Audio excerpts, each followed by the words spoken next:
Bismillahirrahmanirrahim. Baik, selamat pagi, siang, atau malam teman-teman. Oke, di sini saya akan coba mempraktikkan bagaimana caranya menginisialisasikan sebuah folder lokal di laptop kita sebagai sebuah repository Git yang nantinya akan kita push ke salah satu penyedia Git server, yaitu GitHub, teman-teman. Oke, di sini saya pakai Linux ya, tapi insya Allah nggak akan beda jauh sih sama Windows. Begitu, tadinya saya mau pakai Windows yang udah saya install di VirtualBox di Linux saya ini, tapi dari tadi udah saya coba dan hasilnya lemot terus, teman-teman. Not responding pas saya buka Chrome-nya, teman-teman, seperti itu.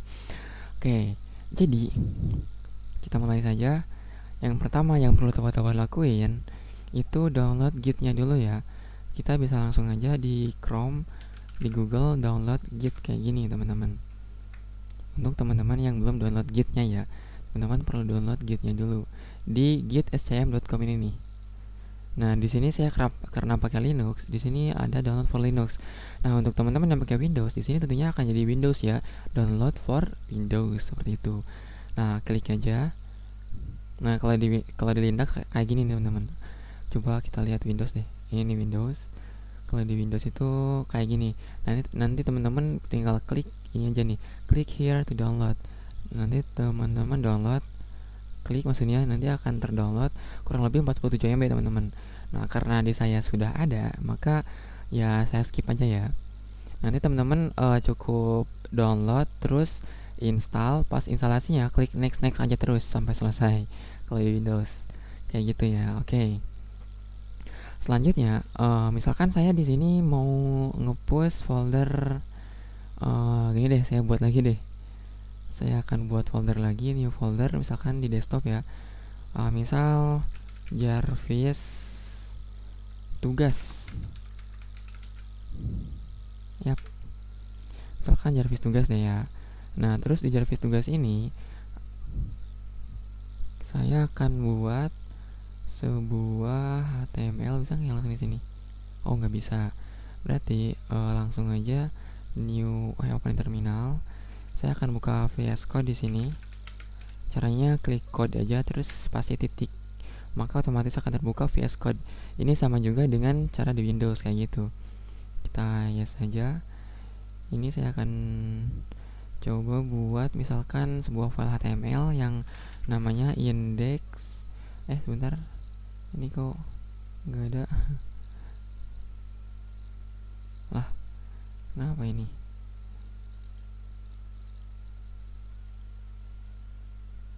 Nah, di sini saya akan buat index HTML misal. Nah, yang isinya itu HTML standar biasa kayak gini. Misalkan belajar HTML. Oke, terus di sini di bodinya pakai tag P, belajar HTML di Jarvis Camp batch 4 seperti itu. Kita Ctrl S saja.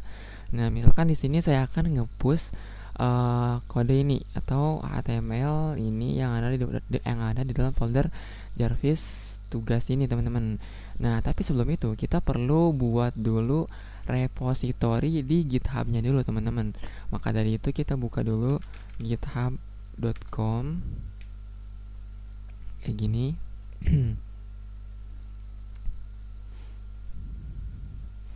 Nah, di sini kita klik sign in aja. Untuk teman-teman yang belum punya akun ya, teman-teman bisa klik sign up dulu atau daftar dulu.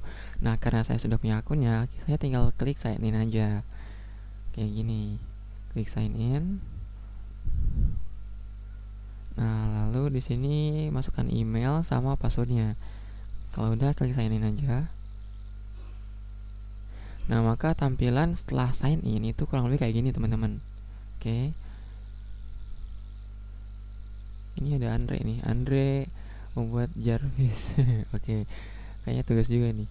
Oke, di sini akan terlihat daftar atau list repository yang ada di GitHub kita. Enggak semuanya sih, kalau misalkan kita mau lihat semuanya bisa show more gini, teman-teman. Nah, kayak gitu. Tapi di sini kita akan langsung aja new repository ya. new di sini untuk buat baru repository. Nah, di sini kita buat deh nama repository yang ingin kita buat itu apaan. Misalkan di sini namanya Jarvis tugas gitu kan.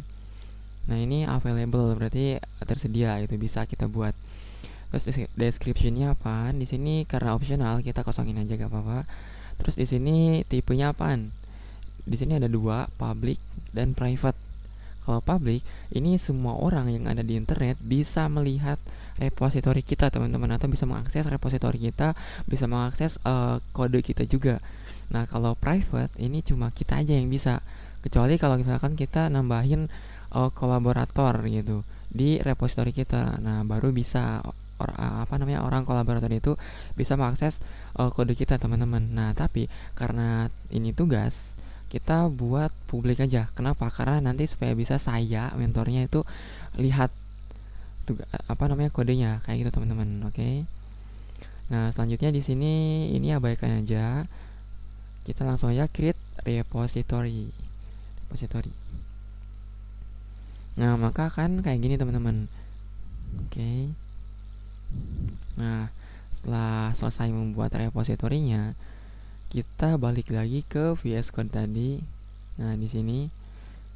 Nah, teman-teman, untuk memberikan atau bukan memberikan sih, untuk menuliskan perintah git, sebenarnya teman-teman bisa pakai dua cara. Yang pertama, caranya teman-teman bisa buka, ini kan saya foldernya Jarvis tugas ya. Nah, kita bisa buka folder Jarvis tugas ini di file explorer, teman-teman. Nah, terus kita klik kanan di sini di yang kosongnya aja. Sini ya, terus kalau di Windows nantinya akan ada git bash here. Oke, kalau saya open terminal. Nah, nanti kurang lebih akan kayak gini sama beda sih, tapi akan ada terminal kayak gini gitu. Nah, di sini kita bisa juga menuliskan perintah git, misalkan git init gitu, atau git status aja deh. Git status misalnya di sini. Nah, ini katanya not a git repository katanya. Nah, kenapa? Karena folder Jarvis tugas ini belum kita inisialisasikan untuk menjadi sebuah folder yang ada repository gitnya, teman-teman. Maka dari itu kita perlu inisialisasikan dulu, teman-teman. Caranya gimana? Nah, caranya kita bisa perintahkan git init untuk menginisialisasikan. Nah, tapi kita akan pakai terminal di VS Code-nya aja ya, teman-teman ya. Jadi di sini kita close, terus kita buka VS Code-nya lagi. Nah, di sini teman-teman ada terminal nih. Kita klik terminal, terus new terminal. Nah, maka di sini akan ada nih. Oke, di sini kita klik. Di sini kita ketik aja git init untuk menginisialisasikan folder ini, folder Jarvis tugas ini sebagai sebuah folder yang yang sebagai repository git juga, kayak gitu maksudnya. Kita klik. Nah, oke. Kalau kayak gini ya, initialize empty git repository ini udah berhasil, berarti diinisialisasikan. Nah, selanjutnya kita bisa git add aja, teman-teman. Git add titik, jangan lupa ya, git add spasi titik. Oke, kita enter. Nah, kalau udah kita commit. Caranya git commit double m ya, commit min m, terus kutip, bisa kutip 2 atau kutip 1. Nah, terus di antara kutipnya itu kita tulis deh message-nya apa atau pesannya apaan. Misalkan di sini karena saya tes untuk nge-push gitu kan, maka saya tes push ke GitHub misal, kayak gitu. Ini untuk pesannya itu bebas apaan aja, teman-teman. Pokoknya yang teman-teman lakuin gitu apaan di kodenya, kayak gitu. Terus kalau udah ini, teman-teman, untuk yang awal-awal kayaknya harus ini, teman-teman, ada yang namanya konfigurasi dulu. Jadi harus harus harus mengetikkan dulu git config min global terus user.email biasanya ya. Jadi pas teman-teman commit itu, kalau teman-teman masih baru itu harusnya ada kayak error gitu, yang mengharuskan teman-teman untuk mengkonfigurasi git config-nya dulu kayak gini, git config miming global user.email terus tanda kutip. Nah, email teman-teman yang didaftarin di GitHub itu apaan? Misalkan tadi saya Aldim Diansyah ya, Aldim Diansyah at gmail.com, enter aja. Nah, terus kita git config lagi, git config min global user.name terus tanda kutip. Nah, username-nya di GitHub kita apaan, teman-teman? Nah, cara lihatnya kita buka GitHub. Nah, di sini nih di profile ini, nah di sini ada nih. Ini username kita. Di sini username saya Aldi Mahardiansyah. Kayak gitu. Kita ketikkan Aldi Mahardiansyah, enter. Nah, lalu kita git commit lagi ya. Git commit. Oh ya, untuk teman-teman yang udah melakukan git config ini, itu nggak perlu lagi melakukan git config lagi ya. Kenapa? Karena cukup satu kali aja teman-teman di awal. Oke. Di sini saya karena mencontohkan aja, maka saya lakukan lagi git config gitu. Nah, kalau udah kita git commit lagi deh, git commit. Oke, git commit yang tadi ya, yang atas ini nih. Nah, kalau udah kita git push deh. Enggak, sebelum git push kita perlu ganti branch-nya dulu. Kita lihat di sini ya, ini branch kita kan master. Nah, kita ganti dulu ke main. Git branch min m-nya m gede spasi main. Boom. Nah, maka di sini akan terganti teman-teman. Yang tadinya master jadi main harusnya ya. Kok jadi kok master? Kok masih master sih? Oke, kayaknya kurang update deh. Untuk melihatnya kita bisa git branch kayak gini. Nah, di sini main nih teman-teman ya. Berarti di sini kurang update nih. Ini masih master, harusnya main. Oke, kita lanjut. Selanjutnya kita perlu menghubungkan git lokal atau git repository lokal kita dengan repository yang ada di GitHub ini, teman-teman. Caranya gimana? Caranya di sini teman-teman bisa lihat nih. Ada git remote atau kayak gini deh. Teman-teman copy link GitHub ini. Link GitHub ini kita copy ctrl-c. Oke.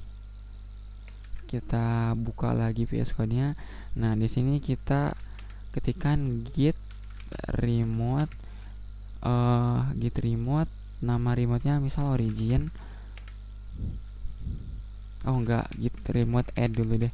Git remote add origin. Nah, baru kita pastekan atau tempel yang tadi kita copy, yaitu URL dari repositorinya.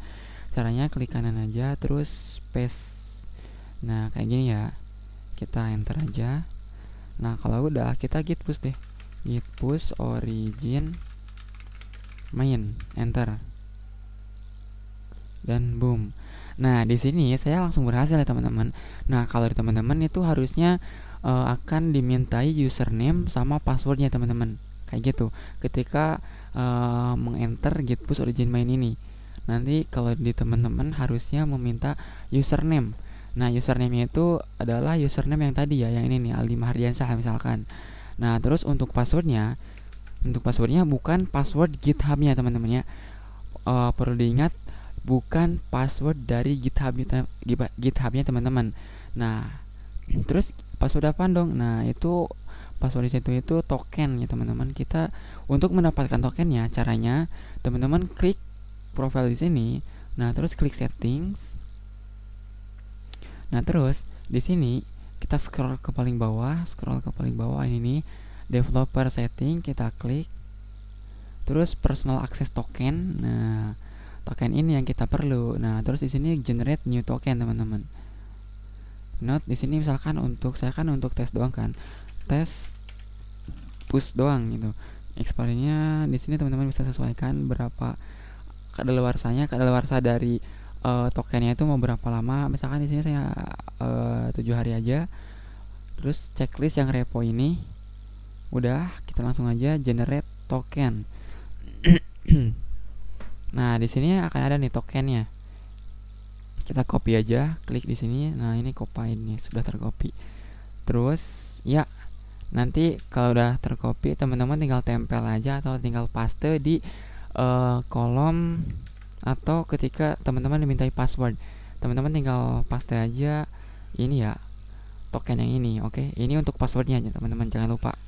Oke, nah kalau misalkan udah, nanti teman-teman harusnya kayak gini ya, kayak gini. Nah, yang artinya ini sudah berhasil di push ke GitHub-nya teman-teman.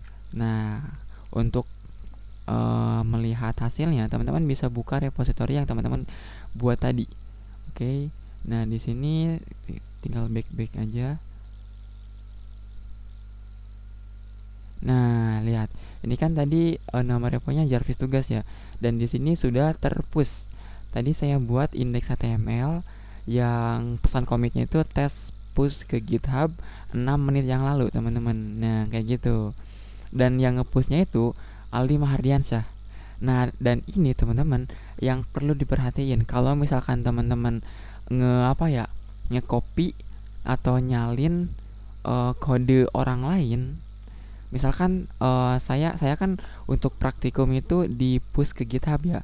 Nah, itu kalau misalkan teman-teman nge-copy punya saya, itu akan terlihat meskipun teman-teman copy punya saya terus push ulang punya saya, itu tetap di repository teman-teman akan terlihat Aldi Mahardiansyah yang nge-pushnya teman-teman. Yang ke-tracknya tetap saya. Kayak gitu. Jadi hati-hati. Di GitHub akan terlihat. Hahaha. Oke, kayak gitu. Oke, kayak gitu untuk cara menginisialisasi sebuah folder di lokal kita untuk menjadi sebuah Git repository dan cara nge-push ke GitHub. Oke, sekian aja dari saya ya. Kalau misalkan ada yang tanyain, teman-teman bisa tanyain di grup Telegram aja. Oke, sekian. Yap. Kurangnya mohon maaf ya teman-teman. Oke, sudah. Terima kasih sudah menonton teman-teman.